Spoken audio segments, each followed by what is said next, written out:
Meu nome é José Roberto Cardoso, eu sou professor da Escola Politécnica da USP, do Departamento de Energia e Automação Elétrica.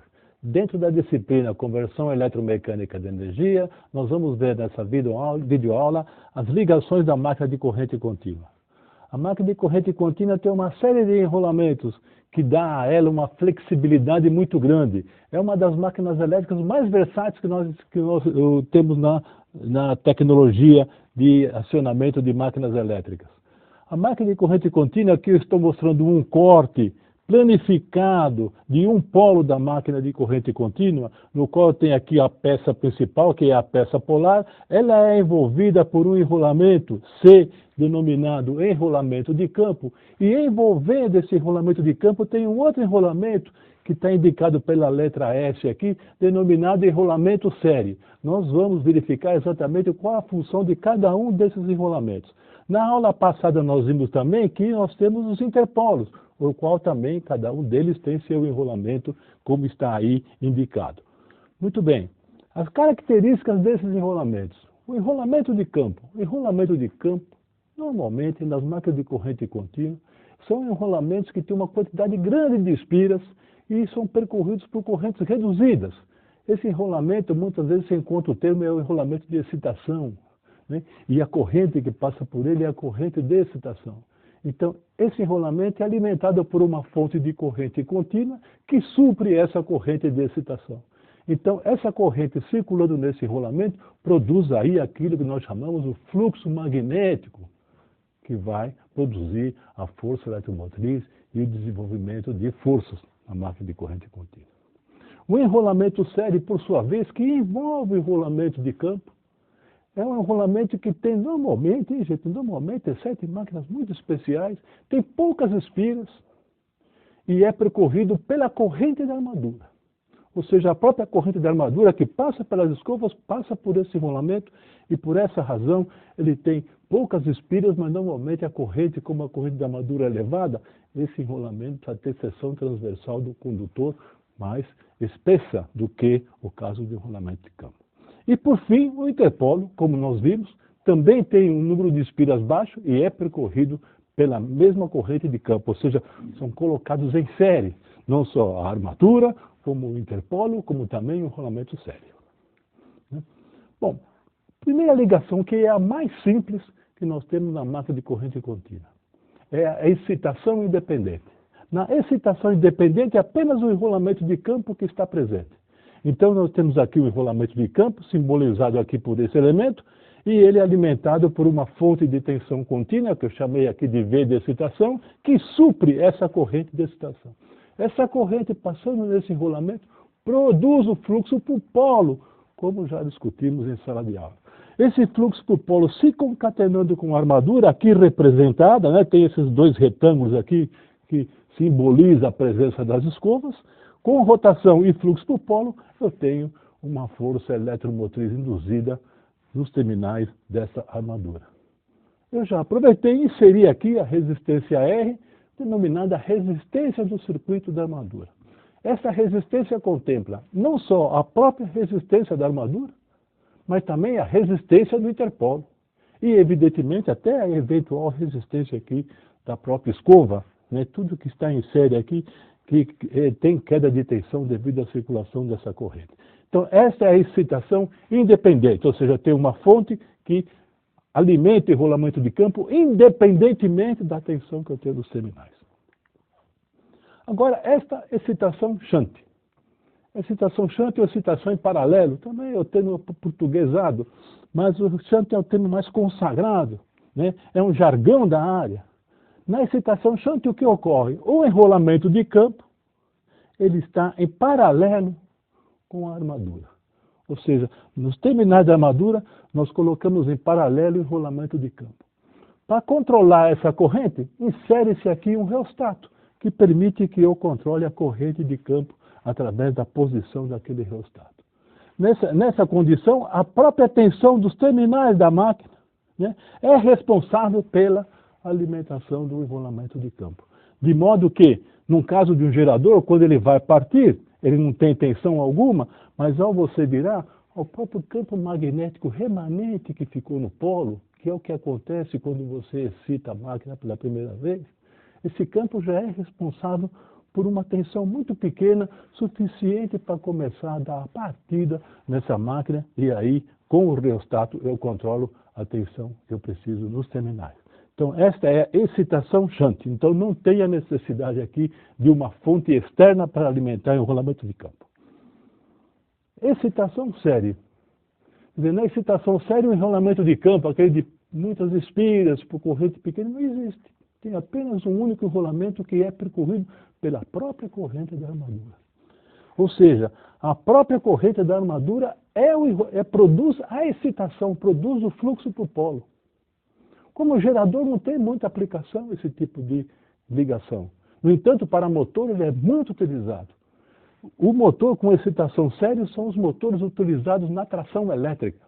Então vocês encontrarão esse tipo de excitação nos motores do metrô, nos motores dos trens, em alguns acionamentos que precisa ter carga pesada, então que precisa de arranque pesado, esse tipo de motor é muito eficiente. Cargas que exigem conjugado de partida elevado, esse motor cai como uma luva. Né? O motor com excitação séria é muito utilizado nesse tipo de acionamento. E agora, por fim, a excitação composta. O jargão dela é excitação compound. Tá?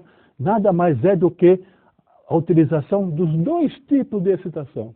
Eu tenho o enrolamento de campo, percorrido aqui por corrente pequena, mas tem bastante espiras, e em série eu tenho outro enrolamento por cima do enrolamento de campo, que é percorrido pela corrente da armadura.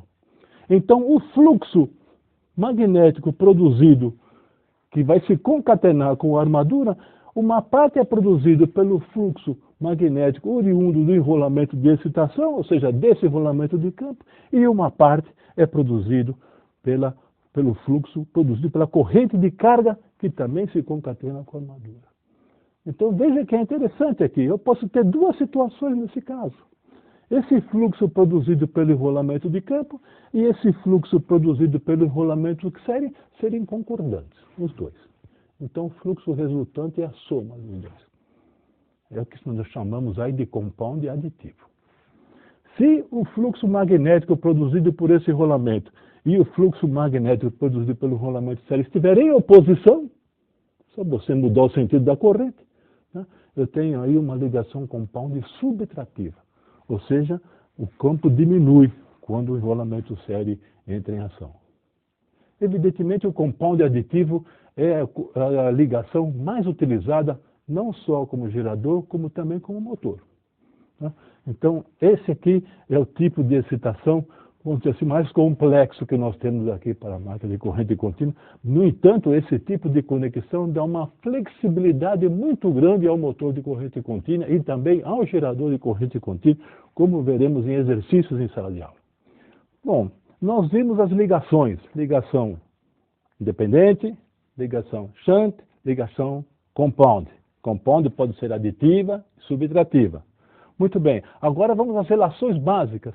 E com essas relações será possível a gente determinar a performance da máquina para cada tipo de ligação que a gente viu agora há pouco. Né?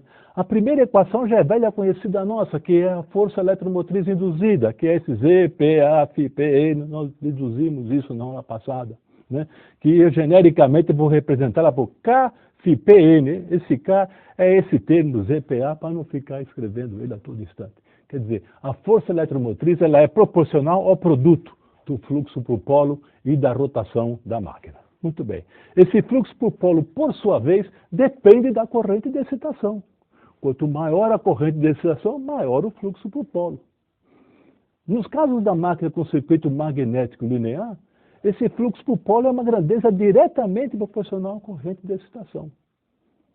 Assim sendo, a minha força eletromotriz induzida, ela é diretamente proporcional ao produto da corrente de excitação pela rotação, como está colocado aqui. Né? Muito bem. Se o circuito magnético não for linear, evidentemente esse tipo de postura não é adequada. Aí eu tenho que levar em conta a saturação do material magnético. Mas nós vamos, no primeiro momento, considerar a máquina linear para a gente entender exatamente qual é a física do fenômeno envolvido. A equação das tensões nada mais é do que aplicar a lei de Kirchhoff na máquina de corrente contínua. Então, essa tensão nos terminais é a força eletromotriz E0 mais ou menos RI. Esse mais ou menos RI depende da operação da máquina. Quando esse sinal aqui é mais, a operação da máquina é a operação como motor. A corrente tem a tensão V, a corrente I entrando. No caso do sinal negativo, é a operação como gerador. Eu tenho a tensão V para cima, a corrente saindo. Conversão do gerador e receptor, vocês sabem disso. Então, essa equação aqui, que é a equação das tensões, aplicada ao motor e ao gerador, me relaciona a relação obtida entre a tensão, a corrente e a força eletromotriz induzida. Muito bem. Multiplicando por I ambos os membros daquela equação, nós vamos chegar a essa relação. VI igual E0I mais ou menos RI quadrado.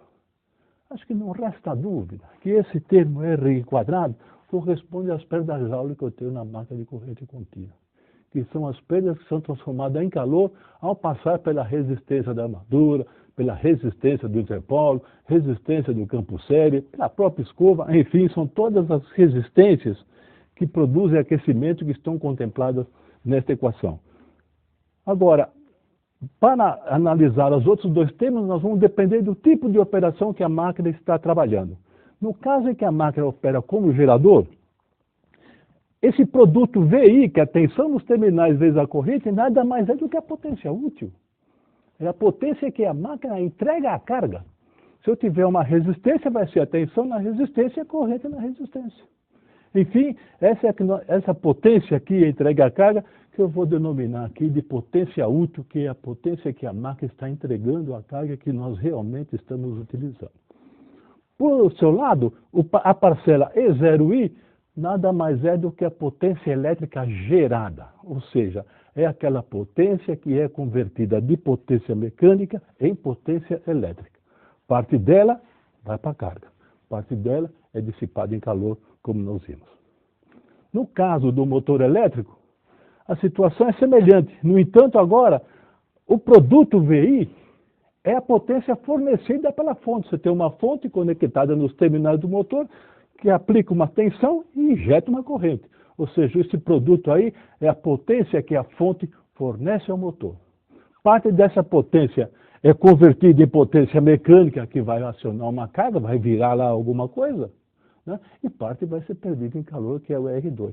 Nesse caso, a potência útil que nós temos vai ser o produto E0I, que é justamente a potência elétrica que é convertida em mecânica e que vai ser entregue à carga, que vai ser responsável pelo movimento de alguma coisa, né?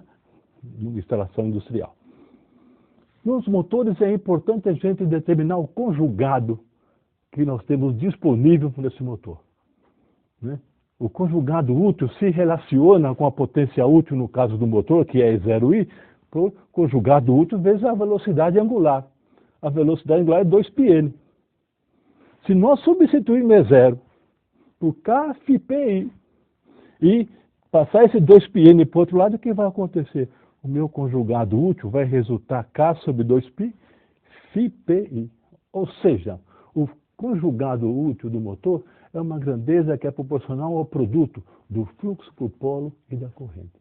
Veja que aqui não aparece a rotação, tá certo? É o produto do fluxo pela corrente. Esse é o conjugado útil que o motor vai disponibilizar uma carga. Espero que vocês tenham entendido o que nós discutimos nessa videoaula. Obrigado.